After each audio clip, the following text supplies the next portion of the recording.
Hey there, booze fans. Round two. So, when you go to select barrels, you don't know how many you're going to get at each stop. The way that single barrels are selling these days, I try to get literally as much as possible, right? So, I don't really pick a number in my head. It's just like, let's taste as many as they'll let us taste, and let's pick all the best ones, and we'll worry about everything else when it comes to it, right? So, when we came in, we knew we were going to get to taste quite a few samples. So I was hoping to get 3 to 5, and we ended up getting 3. And I feel like we got the 3 best ones. So this one was number 2, and we called this Toffee Apple. And I'll get into those reasons later. This one is 14 years old. Again, 120 proof, as they all are. On this particular trip, I was joined by young Michael. This particular one gripped hold of him quickly and immediately, and he was very excited about it, and really wanted to put his name on it and get it in the store. And I thought it was great, so I certainly wasn't going to stand in his way. While I can select barrels by myself, it's fun to do it with another person because my tastes are, for lack of a better term, eccentric at this point. I don't know if it's because I've tried so many different barrels and so many different bottles that I can naturally gravitate towards the odder ones like the pickle, right? So it's always good to have someone there to bounce ideas off of, other than the salespeople who can sometimes be like, "Oh yes, this is great. Pick this. You definitely want to buy this one. You should probably buy all of them. They're all wonderful." All right. Now here I'm using my tequila glass, and the reason is that it tulips out a little bit at the top, and sometimes I like to try whiskeys out of the tulip glass because it gives you a little bit different taste. And people have different glassware at home. And part of the fun of this whole damn thing is doing different things, whether it's ice or water, or people buy fancy water and they've got fancy ice cubes, and I've got fancy glassware, and you could put on fancy slippers. Or go the other way, right, and keep it real simple. But I get a lot of questions about this, and so when I'm taking home new toys, I like to play with the new toys. So we're trying this one. This is a theory that this is going to work best in this glass. All right. So again, beautiful amber color, 14 years old. I mean, these Knob Creek barrels are simply the best buy in bourbon, right? You can't get a 14-year-old bourbon for $50. That's insane. I shouldn't be even charging $50. But we are. I know, that was total car salesman thing. These prices are insane! But they really are. I mean, when people walk in tomorrow and they buy anything else from the bourbon section, I mean, just like, here's your free dunce cap. All right. And there you have it.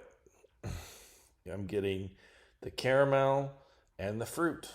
And the reason that Michael and I were drawn to this is because you had that contrast of the sweet and the fruity, right? So that really jumped out. It really stood out among the field, both on the nose, and let's see if it's still there on the palate.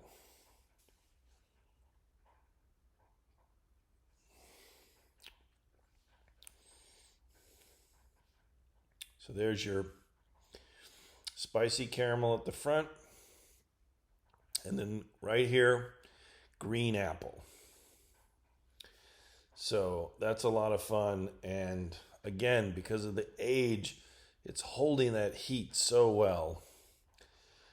First of all, you're never going to see me make the ridiculous face that the characters make in the movies or TV shows.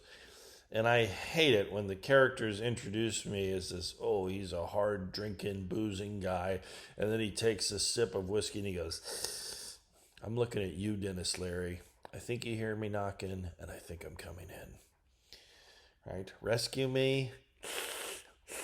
What are you doing? Oh, I'm Tommy Gavin. I'm supposed to drink all the time. I'm a big drunk, but I can't take one sip of alcohol without making a face. And you're drinking vodka. And even one time he ordered Middleton, one of the smoothest whiskeys on the planet Earth. And we're making a face. Okay. Well, this is 120 proof whiskey. And I'm not making a face because this alcohol has become very well integrated because of its age.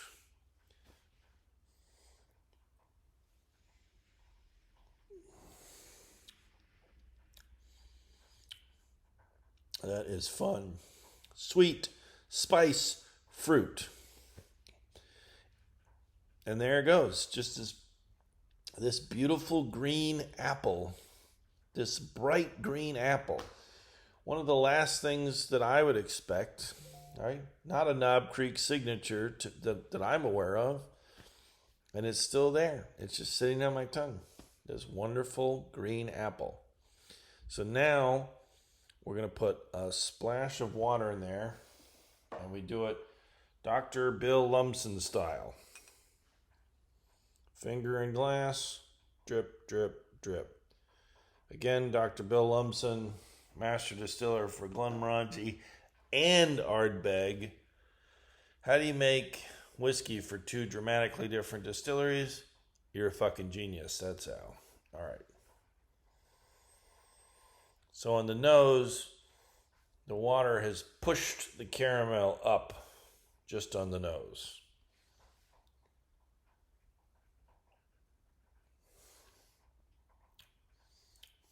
And on the palate, sweeter up front. Now we're getting black pepper in the middle, and still the apple is there. So overall, I would say a more exciting ride without the water, but with the water, a rounder and more nuanced journey.